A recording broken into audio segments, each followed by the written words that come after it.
Alright folks, welcome to the first attempt at video by Wah-Tie Woodturning. I have a piece of hard maple on the lathe in the spindle orientation, which means the grains are running lengthwise. And what I'm going to do is get this round, and hopefully it will be roughly 4 inches in diameter. It will be a cylinder. Then I'm going to start shaping it. My goal today is to make a Kuksa style coffee mug. These are usually hand carved out of things like birch. It's a traditional mug design, I think, from Finland. So I've been racking my brain for months and months about how to make this on a lathe. So I think I figured it out. Let's see if I did. Turning at about 600 RPM. It is a little bit off balance, but we'll get it into balance pretty quickly. I'm using a half-inch bowl gouge with an Ellsworth grind. Face shield. That's throwing chips at me. I am wearing safety glasses. I always wear safety glasses on the lathe. It depends on what I'm turning, whether or not I use a face shield.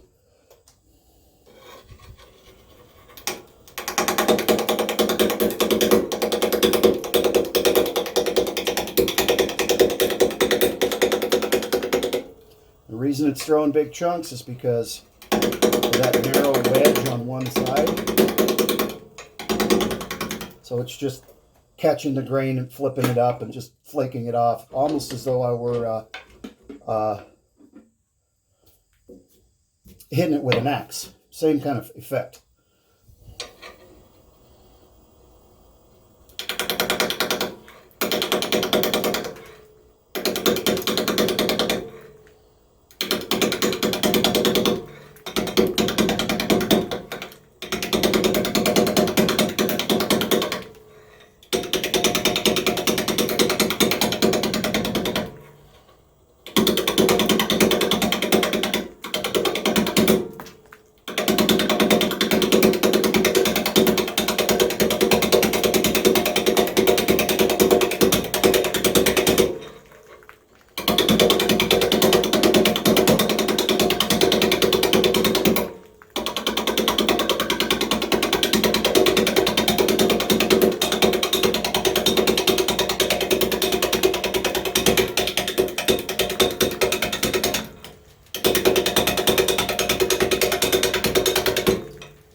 We're just tearing that out. It'll get faster and smoother, and I'll be able to get some nice clean cuts here shortly.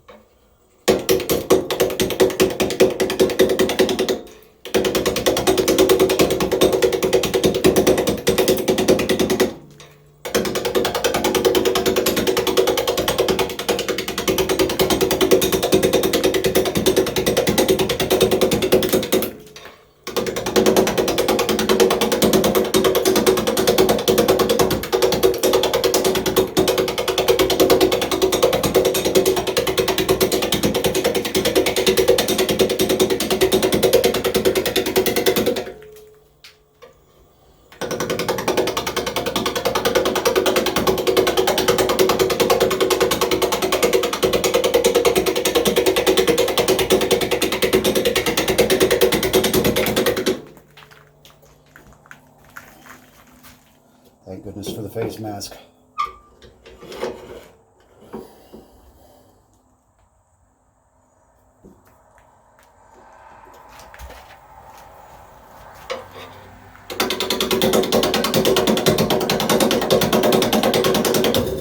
Alright, we're going to go up to the 5/8 inch bowl gouge, fingernail grind, just because it's better suited to high impact. Sturdier gouge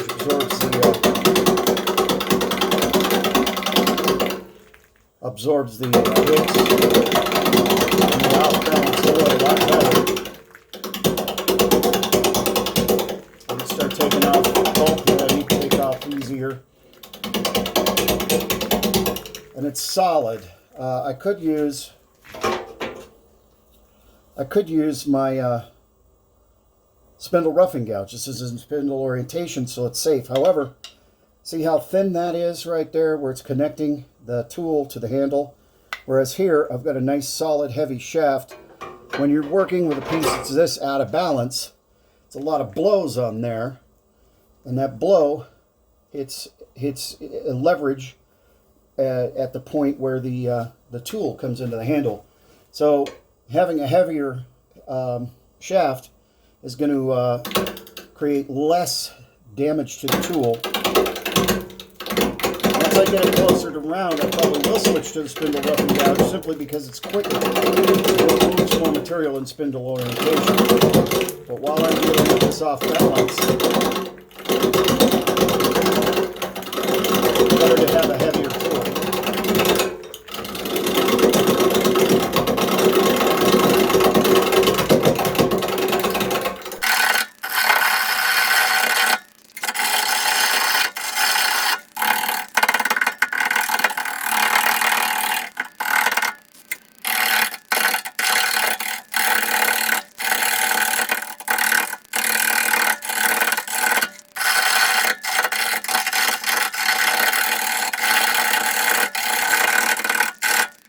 Slide tool rest over, work on this end. You see I'm getting closer and closer, whittling away the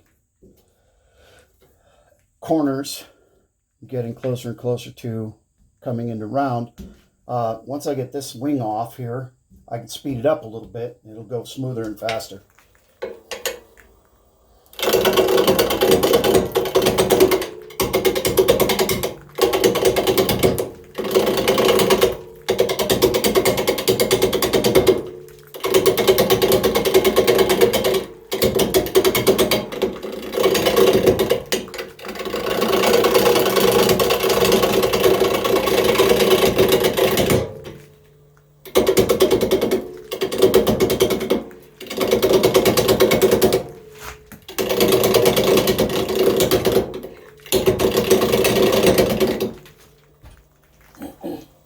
This is what I'm talking about. This is why we wear face masks when we turn. That just came, luckily it just kind of popped off, but that could have come shooting at me.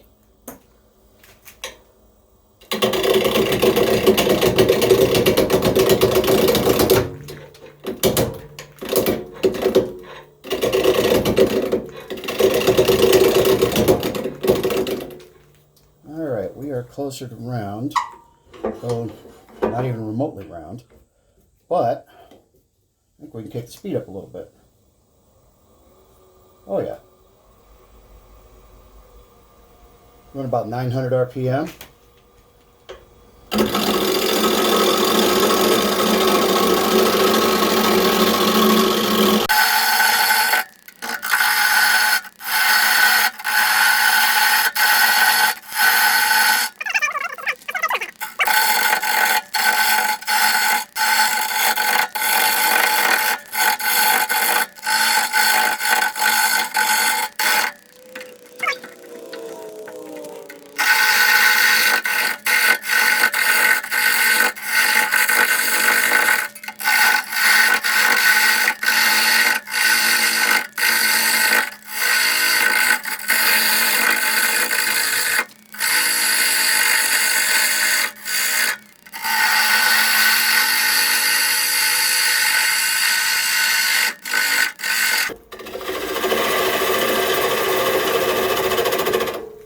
The gouge is starting to get dull. I said this is hard maple. It is hard, and it chews up the edge of that steel real fast, so take a quick break and sharpen. Alrighty, tool sharpened up.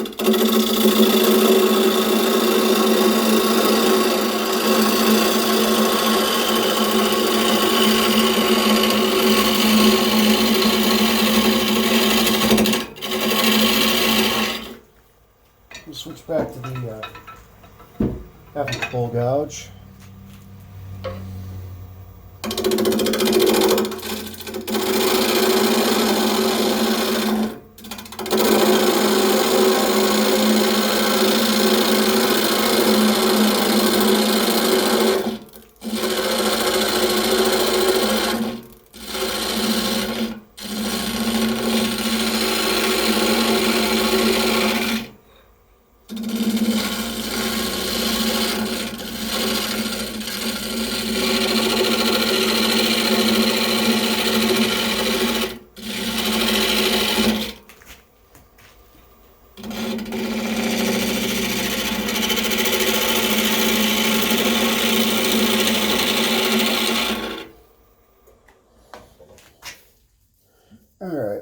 closer to round. I'm round on this end. Look at that spalting. That's beautiful right there. I am round on this end. I want to bring the whole piece to the same round. And let's look and see. I use tape measures fine. We're at about 3.5 inches thickness. I'm going to try to see if I can keep it a little thicker on this side. Just because I like large coffee mugs. So why not try to make this as big as I can? I have other pieces of maple that I can do obviously much larger. This is the first time I've done this particular project. I'm creating the method as I go. So honestly, it really doesn't matter how big the mug is for this time, because this is just to see if I can do it. I'm going to switch to my spindle roughing gouge now. We're close enough to round that I can take good clean cuts with the spindle roughing gouge without having too much of that flexion on this point to break the tool. So, and as you'll see, this takes up a lot more material a lot faster.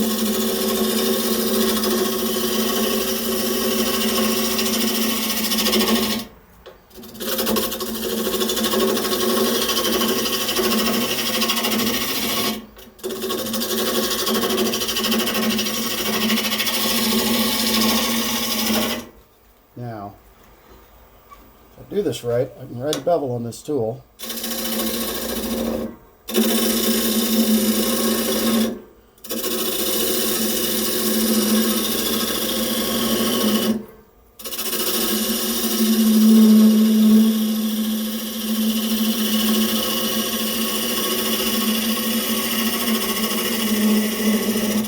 With a pretty even, clean cut.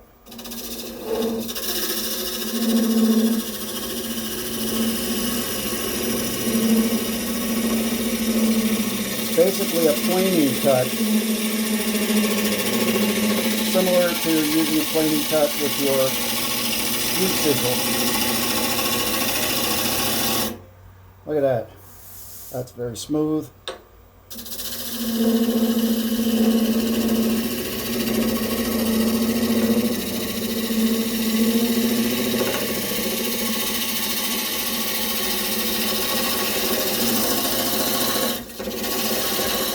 Alright, so I said might be able to get 2 mugs out of this, so we could do this as close to exact as possible. We got 9 inches, so obviously 4.5 is going to be halfway. Roughly 4.5. That's a good size for a mug. Except I'm making a Kuksa. Kuksa is all one piece. And roughly, I'll draw it right here. I hope you can see it. I guess I'll check. So here's the inside of the mug, the body of the mug, and then it has a handle of some kind.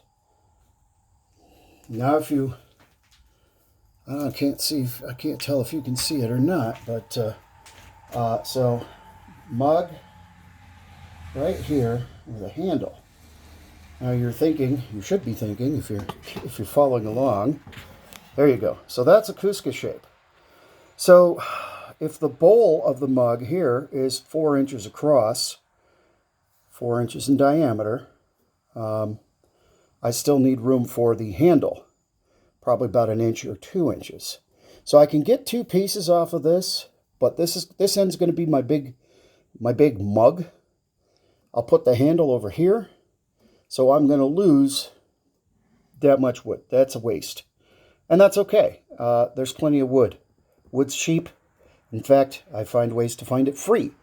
So we'll concentrate on the shape of the bowl of the mug on this part and the shape of the handle here. And once you figure out what I'm doing, the light will come on and it'll make sense. Right now, how I'm going to get to this from this is pretty confusing. All right, so I've got it clean. I've got it round. I'm going to cheat. No, I'm not. Yeah, I am. I'm going to cheat a little. I'm going to use my skew as a negative rake scraper. Well, no, I'm going to use it as a skew too. I'm going to first do a peeling cut.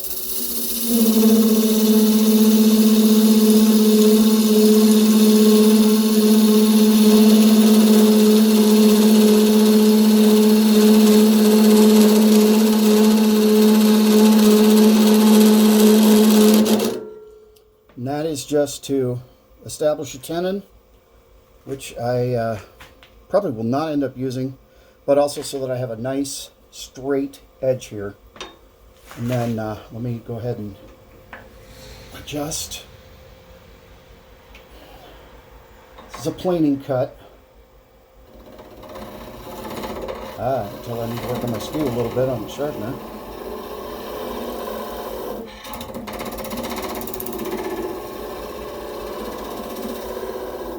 I want to clean that end up.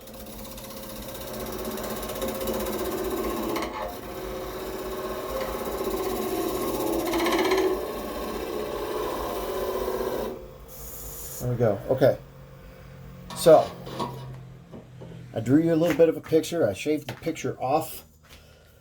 But let's try again here. Let's see if you can see this. Okay. Well, if I can get the camera to stop moving. There we go. Maybe. Thank goodness for video editing. Okay. I drew you a picture before. This is going to be the bowl of the cup here. So imagine a bowl. It's got a round shape. The handle's going to come this way. So right now what I'm going to start doing is cutting off this corner and making an indentation here so that we start to get the shape of the body of the cup. So imagine this, except right now it's going to look kind of like a gourd, roughly. But that's what I'm aiming for, is cup shape, handle. Cup shape over here, handle over there. Let's see how it goes. All right, so I've been working on this end. You can see I'm getting close to a spherical shape. This will be the outside edge of the mug without the handle. Handle will be on this side. I'm just working it very gently, easily.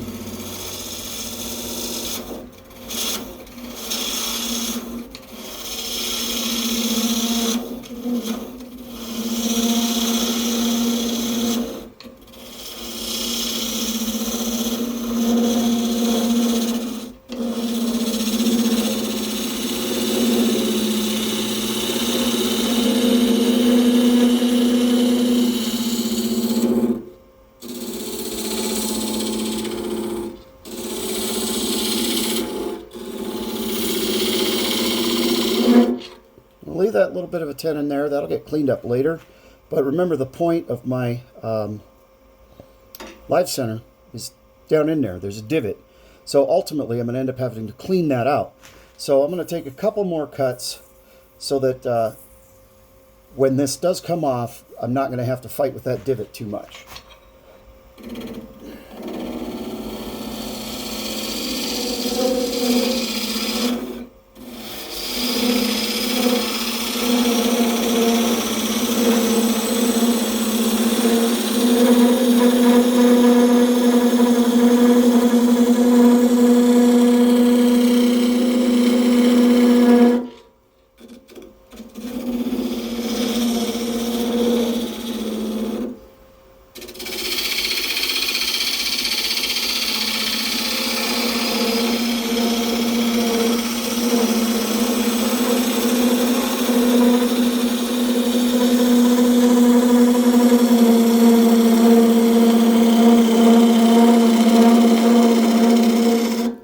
There we go. That should be roughly sufficient to avoid the divot once I'm finalizing the outside of the mug. Okay, so like I drew earlier, I need to come with a mirror image shape here and then remember that I'm putting a handle out here. So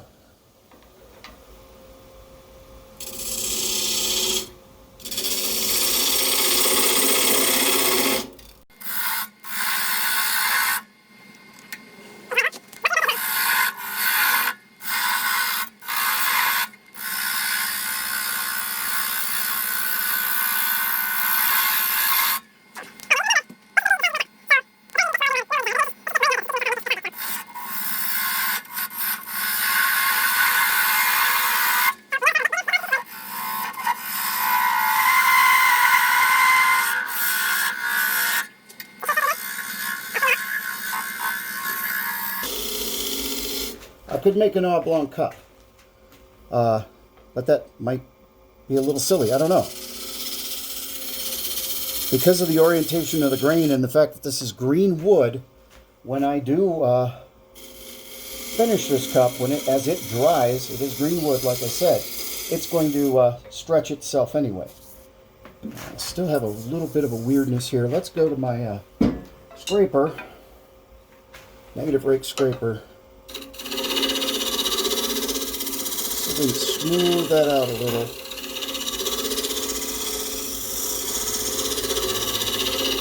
It doesn't have to be perfectly spherical, but being as this is being turned on a lathe, the closer to spherical it is, the cleaner the end product is going to look because of the design of what it's going to be. Gosh, look at that grain. So beautiful. I'm a real big fan of maple. Although I think oak would make a really good mug too. I'll be getting into that.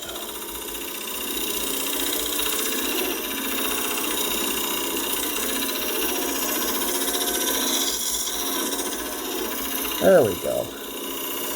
Just want to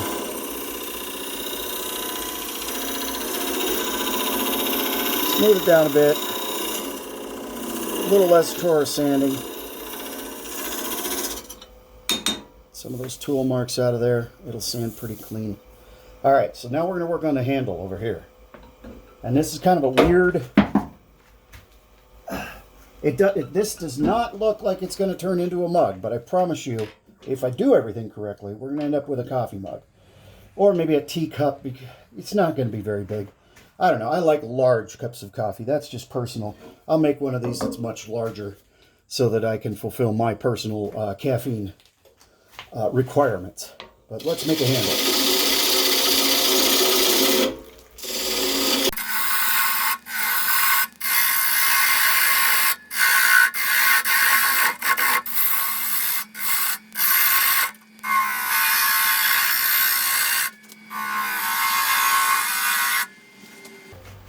So I'm working on the continuation of the spherical shape with a stalk, I guess, or a handle on the end. Let's see if I can move you around. I don't know if I'm going to be able to work over the camera or not, but we'll try it so you can get a little bit better picture. So I'm trying to match my curves here, and it's not perfect. It doesn't have to be perfect, but I want it as close to spherical as possible just for aesthetic's sake.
left-handed.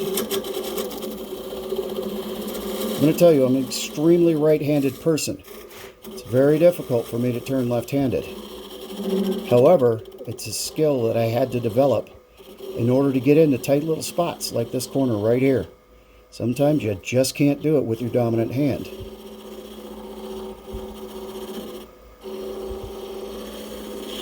So I intentionally made a series of pieces in spindle orientation, left-handed, so that I could teach myself to turn with my non-dominant hand.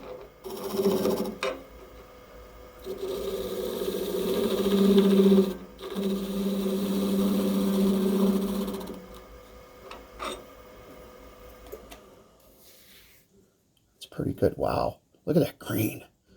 Man, I'm telling you, maple has some of the most incredible grain. All right, so we're going to make a little knob here, kind of like a drawer pull. That's going to be the end of our cup. And I'm actually going to end up separating this half of the piece, the main body of the piece. I'm actually going to end up separating it once I've sanded it. But we're going to start shaping that knob. And just for giggles, since this is in spindle orientation, we'll use the skew. First we'll do a peeling cut.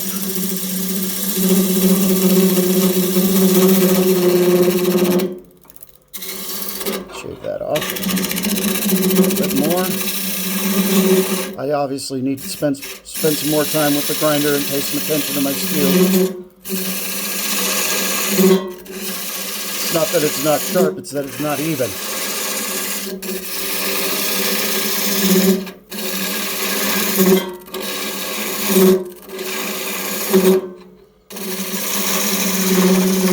All right, now we're getting close to the size. We're going to be a little bit more diligent, a little more careful as I'm removing material.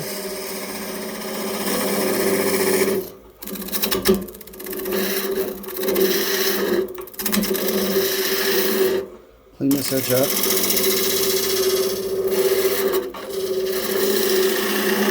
Nice skew cut. Come around. Start to see the shape of the button on the end. It's a rather large skew, so I have to take off material on the waist side, the left side, as I'm shaping the right side.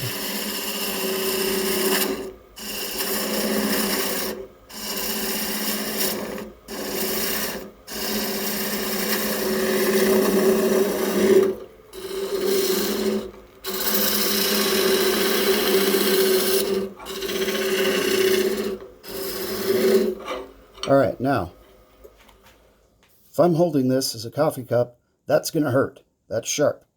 So I'm going to round it, but I still want a little bit of a cove here so that I can hook a finger. I just don't want that sharp point. Again, with the skew, do a little peeling action here. Whoop. Be very careful for obvious reasons. Don't do what I just did. And I'm just going to gently round it over. Still kind of keep that cove shape a little bit. Same thing here.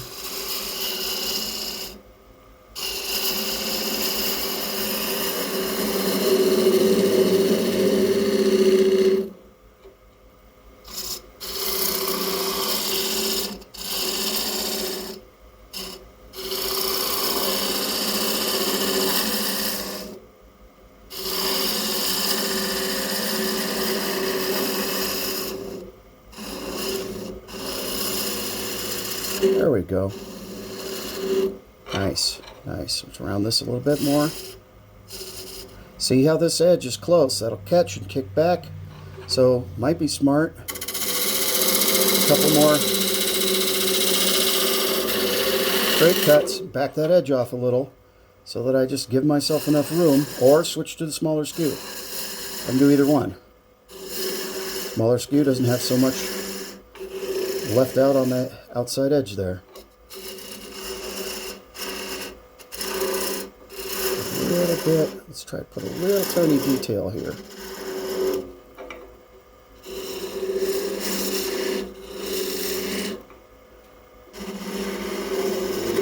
There we go. Just a little fancy, little fancy.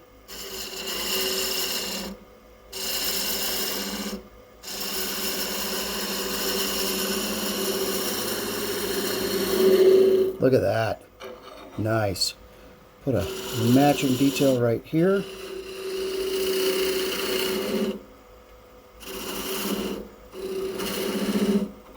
All right. I think we're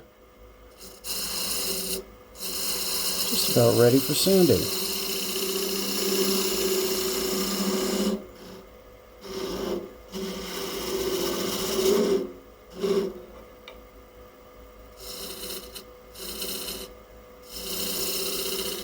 All right, I'm going to turn the camera off and sand, but here's my coffee mug with a handle. Let's see, hang on, let's feel this. You know what? That's just a touch too big. I'm going to take that down a little bit more. So again, I'll start with a peeling cut.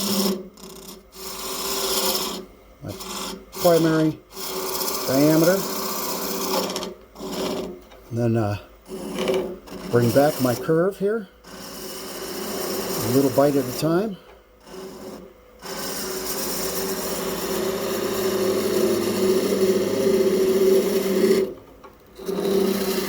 Clean that up.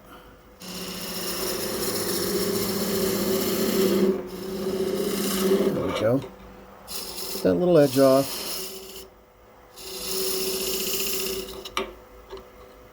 Now here, I'm just using it like a negative rake scraper.